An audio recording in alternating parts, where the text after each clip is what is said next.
Tech news in മലയാളത്തിലോട്ട് ഏവർക്കും സ്വാഗതം. ഗൂഗിൾ മാപ്സിൽ ആൻഡ്രോയിഡിൽ സ്പ്ലിറ്റ് സ്ക്രീൻ സ്ട്രീറ്റ് വ്യൂ എന്ന ഫീച്ചർ എത്തിയിരിക്കുകയാണ്. LG മൈക്രോസോഫ്റ്റ് സ്റ്റോറിൽ വിർട്ടോ ആപ്പ് റിലീസ് ചെയ്തിരിക്കുകയാണ്. ഇതുവഴി LG ഫോൺസ് PC-യിലോട്ട് കണക്ട് ചെയ്യാം. കേന്ദ്ര സർക്കാരിൻ്റെ ബഡ്ജറ്റിൽ മൊബൈൽ ഫോൺസിൻ്റെ പാർട്സിനും അതുപോലെ തന്നെ ചാർജറിനും ഉണ്ടായിരുന്ന ചില ഇമ്പോർട്ട് ഡ്യൂട്ടി ഇളവുകൾ പിൻവലിച്ചിരിക്കുകയാണ്. അവ സ്മാർട്ട് ഫോണുകൾക്ക് ചിലപ്പം വില കൂടിയേക്കാം. ഗ്ലോബൽ സെമി കണ്ടക്ടർ സെയിൽ 2020 6.5% കൂടി എന്നാണ് റിപ്പോർട്ട്. ക്രോംബുക്കിൻ്റെ സെയിൽ 2020 ഫോർത്ത് ക്വാർട്ടറിലെ 287% കൂടി എന്നാണ് റിപ്പോർട്ട്. ഗൂഗിൾ ക്രോം വെബ് സ്റ്റോറിൽ ഐക്ലൗഡ് പാസ്വേഡ് എക്സ്റ്റൻഷൻ റിലീസ് ചെയ്തിരിക്കുകയാണ്. ഇതുവഴി സേവ്ഡ് ആപ്പിൾ പാസ്വേഡ് ആക്സസ് ചെയ്യാം.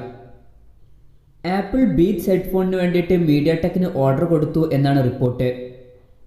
OnePlus 7ലും അതുപോലെ OnePlus 7Tയിലും ജനുവരി 2021 സെക്യൂരിറ്റി പാച്ച് അപ്ഡേറ്റ് എത്തിയിരിക്കുകയാണ്. ഗൂഗിൾ ഓസ്ട്രേലിയയിൽ നിന്നും പിന്മാറിയേക്കാം എന്നാണ് റിപ്പോർട്ട്. ഗൂഗിൾ അടക്കമുള്ള കമ്പനികൾ പബ്ലിഷേഴ്സിന് പൈസ കൊടുക്കണം എന്നാണ് പുതിയ റൂള്. ഈ ഒരു റൂള് കാരണമാണ് ഗൂഗിൾ ഓസ്ട്രേലിയയിൽ നിന്നും പിന്മാറാൻ നിൽക്കുന്നത്. നോക്കിയ അവരുടെ ബഡ്ജറ്റ് സെഗ്മെന്റിലുള്ള 5G ഫോണുകൾ ഇന്ത്യയിൽ ലോഞ്ച് ചെയ്യാൻ പോകുന്നു. HMD ഗ്ലോബലാണ് ഇക്കാര്യം അറിയിച്ചിരിക്കുന്നത്.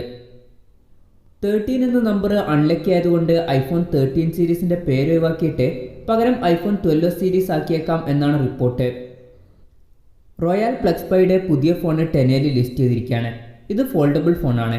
ഇതിൽ 7.2 ഇഞ്ചിൻ്റെ വലിയ സ്ക്രീനാണ് കാണിക്കുന്നത്.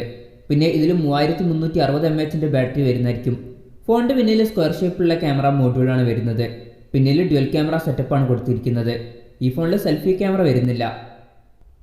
OnePlus Nord N10ൻ്റെ സക്സസറായിട്ട് OnePlus Nord N1 എന്ന ഫോൺ വരുമെന്നാണ് റിപ്പോർട്ട്. Huawei Mate X2 എന്ന ഫോൾഡബിൾ ഫോൺ ഫെബ്രുവരി അവസാനത്തോടെ ലോഞ്ച് ചെയ്തേക്കാം എന്നാണ് റിപ്പോർട്ട്. Kirin 9000 എന്ന പ്രോസസ്സറുമായിട്ടായിരിക്കും ഈ ഫോൺ വരിക. ഈ ഫോണിൽ 8 ഇഞ്ചിൻ്റെ സ്ക്രീൻ വരാനാണ് സാധ്യത. പിന്നെ ഇത് ഇൻഫോൾഡിംഗ് ഫോണായിരിക്കും. സാംസങ് A72 എന്ന ഫോൺ ബ്രസീലിയൻ സർട്ടിഫിക്കേഷൻ സൈറ്റിൽ ലിസ്റ്റ് ചെയ്തിരിക്കുകയാണ്. ഇതിൽ 5000 mAh ബാറ്ററി ആയിരിക്കും വരിക. 25 വാട്ടിൻ്റെ ഫാസ്റ്റ് ചാർജിങ് സപ്പോർട്ട് ചെയ്യും. പിന്നെ ഈ ഫോണിൻ്റെ 4G വെർഷനിൽ സ്നാപ്ഡ്രാഗൺ 720G എന്ന പ്രോസസ്സർ വരാനാണ് സാധ്യത. സെൻറ്റർ പഞ്ചോൾ ഡിസ്പ്ലേയുമായിട്ടായിരിക്കും ഈ ഫോൺ വരിക. ഫോണിൻ്റെ പിന്നിൽ 64 MP ക്വാഡ് ക്യാമറ സെറ്റപ്പ് വരുന്നതായിരിക്കും. ഷവോമിയുടെ സ്നാപ്ഡ്രാഗൺ 775G എന്ന പ്രോസസ്സറുമായിട്ട് വരുന്ന പുതിയൊരു ഫോൺ വരാൻ പോകുന്നു എന്നാണ് റിപ്പോർട്ട്. ഇതിൽ 5G സപ്പോർട്ട് ചെയ്യുന്നതായിരിക്കും. ഈ ഫോണിൽ OLED ഡിസ്പ്ലേ ആയിരിക്കും വരിക. പിന്നെ ഈ ഫോണിൽ പഞ്ചോൾ ഡിസ്പ്ലേ വരും. ഈ ഫോണിൽ 64 MP മെയിൻ ക്യാമറ സെൻസർ ആയിരിക്കും വരിക. പിന്നെ ഈ ഫോണിൽ 5x സൂം സപ്പോർട്ട് ചെയ്യുന്ന ടെലിഫോട്ടോ ലെൻസും വരുന്നതായിരിക്കും. ഇത് ഏത് ഫോണാണെന്നുള്ള കാര്യങ്ങളൊന്നും കറക്റ്റ് അറിയാൻ കഴിഞ്ഞിട്ടില്ല. ചിലപ്പം ഇത് MI 11 Lite എന്ന ഫോണായേക്കാം. അതല്ലാന്നുണ്ടെങ്കിൽ Redmi K40 സീരീസിൽ വരുന്ന ഫോണായേക്കാം. അതുമല്ലാന്നുണ്ടെങ്കിൽ Poco F2 എന്ന ഫോണായേക്കാം. സാംസങ് ഗാലക്സി ടാബ് S8 സീരീസിൽ സ്നാപ്ഡ്രാഗൺ 888 എന്ന പ്രോസസ്സറായിരിക്കും വരിക എന്നാണ് report. Samsung Galaxy tab S8 സീരീസിൽ 2 ടാബുകളായിരിക്കും വരിക. സാംസങ് ഗാലക്സി ടാബ് S8ഉം പിന്നെ സാംസങ് ഗാലക്സി ടാബ് S8 പ്ലസും. ഇതിൽ സാംസങ് ഗാലക്സി ടാബ് S8ൽ 11 ഇഞ്ചിൻ്റെ LCD ഡിസ്പ്ലേ വരാനാണ് സാധ്യത. സാംസങ് ഗാലക്സി ടാബ് S8 പ്ലസിൽ 12.4 ഇഞ്ചിൻ്റെ AMOLED ഡിസ്പ്ലേ വരാനാണ് സാധ്യത. പിന്നെ സാംസങ് ഗാലക്സി ടാബ് S8ൽ ഫിംഗർ പ്രിന്റ് സെൻസർ ഫോണിൻ്റെ സൈഡിലായിരിക്കും വരിക. പിന്നെ ടാബ് S8ൽ 8000 mAh ബാറ്ററിയും ടാബ് S8 പ്ലസിൽ 10090 mAh ബാറ്ററിയും വരാനാണ് സാധ്യത. 2 ടാബുകളിലും 45 വാട്ടിൻ്റെ ഫാസ്റ്റ് ചാർജിങ് സപ്പോർട്ട് ചെയ്യുന്നതായിരിക്കും. 2 ഫോണുകളിലും 1UI 3.1 സോഫ്റ്റ്വെയർ ആയിരിക്കും വരിക. സാംസങ്ങിൻ്റെ ബാക്ക് ക്യാമറ പൊന്തി വരുന്നതും അതുപോലെ തന്നെ റൊട്ടേറ്റ് ചെയ്യാൻ പറ്റിയതുമായിട്ടുള്ള ഫോണിൻ്റെ ഡിസൈന് പാറ്റൻറ്റ് ചെയ്തിരിക്കുകയാണ്. ഇതിൽ ഫോണിൻ്റെ ബാക്ക് ക്യാമറ വെച്ചിട്ട് തന്നെ സെൽഫി ഫോട്ടോസ് നമുക്ക് എടുക്കാം. പിന്നെ ചിലപ്പം ഇത് സാംസങ് A82 ഫ്ലിപ്പ് എന്ന ഫോൺ അയക്കാം. AMD അവരുടെ ചില ചിപ്പുകളുടെ പ്രൊഡക്ഷൻ സാംസങ്ങിനെ ഔട്ട്സോഴ്സ് ചെയ്തേക്കാം എന്നാണ് റിപ്പോർട്ട്. റിയൽമി X7ൻ്റെ MRP പ്രൈസ് 19,999 രൂപയായിരിക്കുമെന്നാണ് റിപ്പോർട്ട്. ബോക്സിൻ്റെ ഇമേജ് ഇപ്പോൾ ലീക്ക് ആയിട്ടുണ്ട്.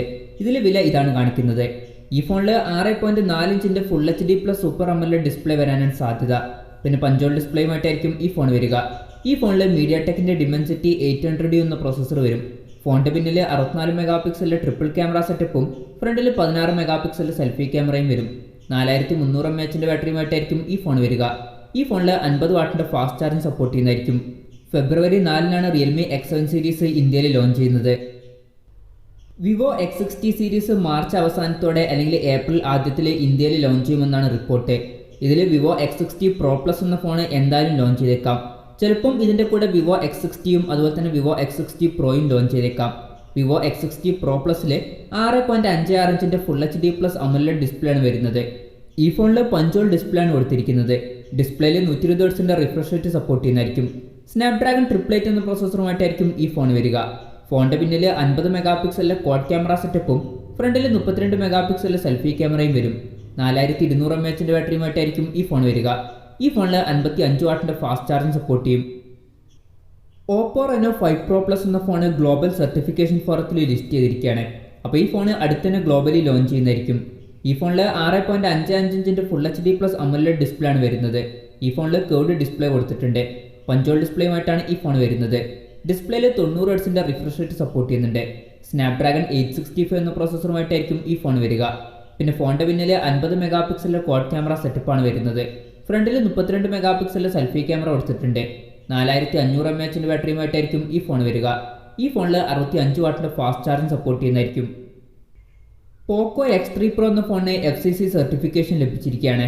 പിന്നെ ഈ ഫോണ് EEC അതുപോലെ IMDA പിന്നെ TUV റെയിലും സർട്ടിഫിക്കേഷൻ സൈറ്റിലും ലിസ്റ്റ് ചെയ്തിട്ടുണ്ട്. ഇത് 4G ഫോണാണ്. ഇതിൽ 5G സപ്പോർട്ട് ചെയ്യില്ല. വായു അതുപോലെ തന്നെ ഭീമ എന്ന കോഡ് നെയിമിലാണ് ഈ ഫോൺ വരുന്നത്. ഈ ഫോണിൽ സ്നാപ്ഡ്രാഗൺ 855 എന്ന പ്രോസസ്സർ വരാനാണ് സാധ്യത. പിന്നെ ഫോണിൻ്റെ പിന്നിൽ 48 മെഗാ പിക്സലിലെ ക്വാഡ് ക്യാമറ സെറ്റപ്പ് ആയിരിക്കും വരിക എന്നാണ് പറയപ്പെടുന്നത്. സാംസങ് S20 FE 5G എന്ന ഫോണിൻ്റെ സപ്പോർട്ട് പേജ് സാംസങ് ഇന്ത്യയുടെ സൈറ്റിൽ എത്തിയിരിക്കുകയാണ്.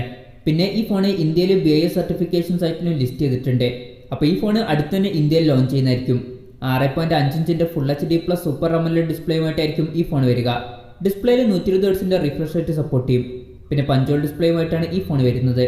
ഈ ഫോണിൽ സ്നാപ്ഡ്രാഗൺ 865 എന്ന പ്രോസസ്സർ വരും. ഫോണിൻ്റെ പിന്നിൽ 12 മെഗാ പിക്സലിലെ ട്രിപ്പിൾ ക്യാമറ സെറ്റപ്പും ഫ്രണ്ടിൽ 32 മെഗാ പിക്സലിലെ സെൽഫി ക്യാമറയും വരും. പിന്നെ 4500 mAh ബാറ്ററിയുമായിട്ടായിരിക്കും ഈ ഫോൺ വരിക. ഈ ഫോണിൽ 25 വാട്ടിൻ്റെ ഫാസ്റ്റ് ചാർജിങ് സപ്പോർട്ട് ചെയ്യും. പിന്നെ 15 വാട്ടിൻ്റെ വയർലെസ് ചാർജിങ്ങും ഈ ഫോണിൽ സപ്പോർട്ട് ചെയ്യുന്നതായിരിക്കും. ഈ ഫോണിൻ്റെ വില 55,000 രൂപ പ്രൈസ് റേഞ്ചിലൊക്കെ വരാനാണ് സാധ്യത.